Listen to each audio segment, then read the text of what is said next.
This is the Horse Radio Network. This is episode 1177 of Horse Tip Daily, your almost everyday morsel of helpful hints, useful facts, and practical techniques for horse folks. Brought to you today by EquestrianCollections.com.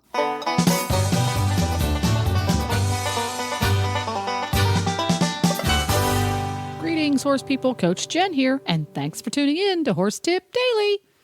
It's time again for another installment of Trading Tips with Michelle Barr of Right Lead Equestrian Center in Louisiana. Michelle is a graduate of Louisiana Scholars College, a North American Riding for the Handicapped registered instructor, British Horse Society certified instructor, and a certified instructor and judge for the World Side Saddle Federation. Today, Michelle and I toss a couple of DIY emergency hoof care tips into the pond, and we'll get right to our tips after this from EquestrianCollections.com. Hi, Glenn here, and I am with Debbie from Equestrian Collections with Equestrian Collections Product of the Week, and it's getting to be showtime. Took the words right out of my mouth, Glenn. Yes, it is getting to be time to be looking for some new boots for the season, and I wanted to feature one of our top-selling tall boots that we have on our site. That's the Mountain Horse Ladies for Wren's dress boot. These boots are, they come in a huge range of sizes, and that is one of their biggest selling points. You know, Mountain Horse has always been one that looks at all across-the-board customers. They have a lot of different sizes, a lot of different calf widths.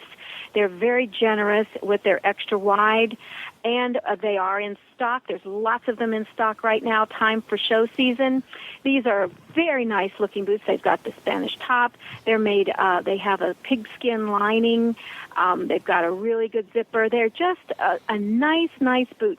They're less than $250, which is a good price point for a boot that looks this nice and is it's just a good boot to have, and it's a really good dressage boot. It's a dress boot, so it's a really good dressage boot. Or if you're doing jumpers, you want to get a new pair of boots. These are excellent boots. A top seller. We don't get them back. They're just really, really nice. So I wanted to remind everybody of the Mountain Horse Ladies for Wren's dress boots. I really like the zipper pull-through slot that these have, because a lot of times the zippers will come down on you after they start to wear out a little bit. Mm-hmm. And this actually has a zipper keeper, so it prevents that from happening at the top. And I really like that on these. Yeah, it's very unique. It's a unique little thing that they put in. You know, boot manufacturers are always looking to do something a little bit different, and these are just really nice boots with lots of unique and new features. And there's a size chart right on EquestrianCollections.com. Just search for Mountain Horse Ladies for Wren's. That's FIRENZE dress boot, and you'll find them on there. Take a look at the size chart and get your order in today for a terrific price. Great, and you're always welcome to call customer service. We're always happy to help. And welcome back from Right Lead Equestrian Center in Baton Rouge, Louisiana. Michelle Barr is here with another handy-dandy, do-it-yourself, help your horse and help yourself tip. What have you got for us today? So today I have a little tip that came from my farrier, and it's about collecting used up, spent, dead tennis balls and just having a few on hand in case your horse starts to founder. What? And again, as with... Wait a minute. Yep. Tell me how that we works. have to have our little warning here. You know, anytime you have a veterinary problem, you want to contact your vet first. But this is what my farrier told me. My mare, Emma, we thought she was foundering, and called up. The farrier called the vet. He couldn't come out immediately. Called the farrier, and he says, don't put her in the trailer. What I want you to do is find some dead tennis balls. I didn't know what he was talking about. Dead tennis balls are tennis balls that no longer have any bounce to them. They don't bounce real good. You wouldn't want to play a game of tennis with them. Oh, wait, I got it. The tennis ball that your dog's been chewing on. Got it. Yep, exactly. I asked him if I could just take some of Libby's tennis balls and put a slice in them and kill them. And he said, no, they must die of natural causes. So you should either find a recreation complex like the rec center at your school or your church, a local university, a tennis club, some sort of thing. Or a friend who has a Jack Russell Terrier. Yeah. They'll have some. Don't wait until you're having this problem to try to locate them, because people don't understand when you call hysterically looking for dead tennis balls what your problem is. And it's just going to go so much better if you just have 3 or 4 of them in your tack trunk, just in case. You take them, put them under the frog, just as you would the frog support that your farrier vet will make for you when he gets to you. And the fact that they're no longer bouncing gives them just enough support under the frog to help that horse be comfortable until you get the attention they need. Now, and not in a million years would I have thought of using a tennis ball. Honestly, that is about as far out as I have ever heard. Yep. Now, getting them to stay. Maybe you'd want to use our last tip and put your IV bag on over your tennis ball too. But how did you keep it on their foot? I put copious amounts of duct tape. Cut some relief points along the coronary band.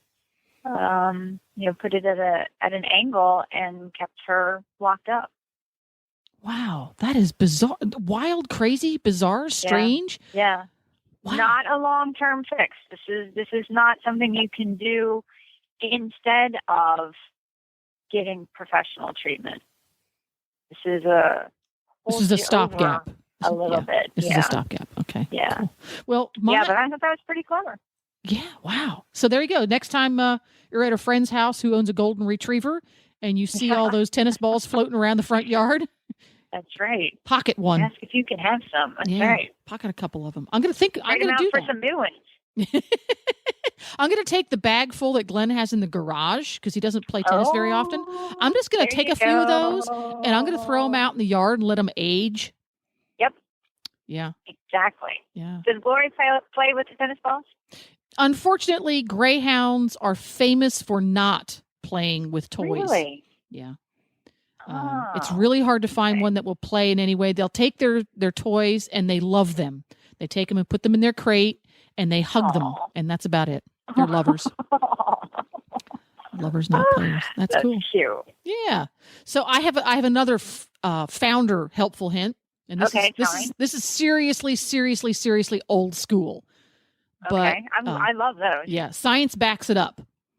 Back in the day, we're talking way back in the day, when a horse had heat in his feet for any reason, including founder, didn't have a hose to run water over them because this was before hoses. Right. Didn't have ice handy because this was before ice. They would take the horse and they'd stand him in a creek bed. Yes, I remember this from when I was little. Yes, so you find yourself a creek bed. Yep. It's mud. More mud. It's soft and squishy on the bottom. Yeah. And the old timers would always tell us that was one of the benefits, and indeed it is. But one of the benefits they didn't realize at the time that science has now brought to light is the water is moving. Yeah. And because it's moving, it will continually draw heat out versus water that is still. That's right. Carries it right away. Water that's still, even cold water that is still, is not as effective as water that is moving. Right. So you know what that reminds me of, then? When you have a horse that's super hot, as we get here in the summer, maybe a horse that doesn't sweat, he's anhydrotic, and you've got to do something to get this body temperature down. You don't want to just put the water on him and then leave him. You got to put the water and scrape it, put the water and scrape it, put the water and scrape it, because it's the water that's carrying the heat away. Water does not have any magical property there, just all by itself.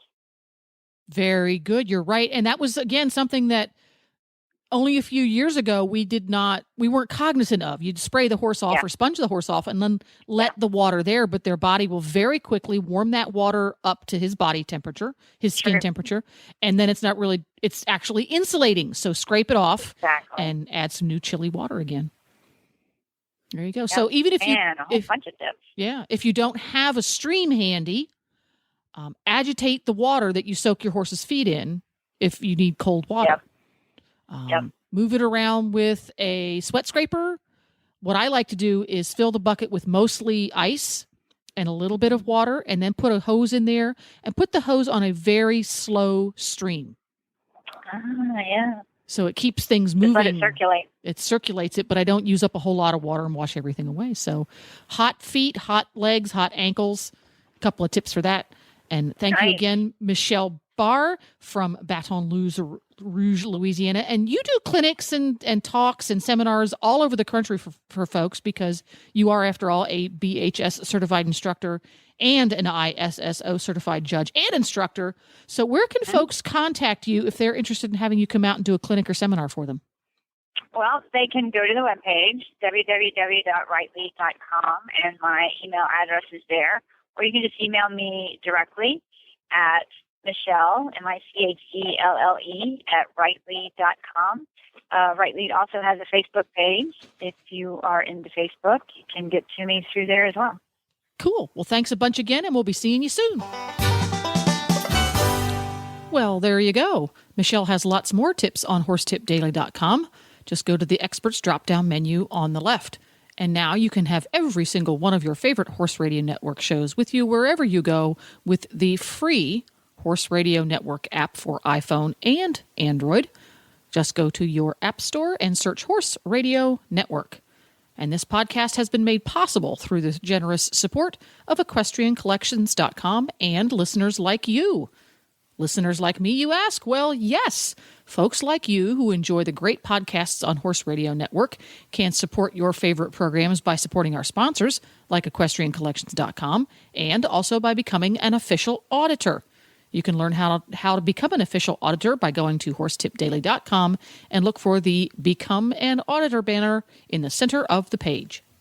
The Horse Radio Network and the Horse Radio Network hosts are not responsible for statements of guests or their opinions. Use your own judgment when listening to the tips provided by the experts on Horse Tip Daily.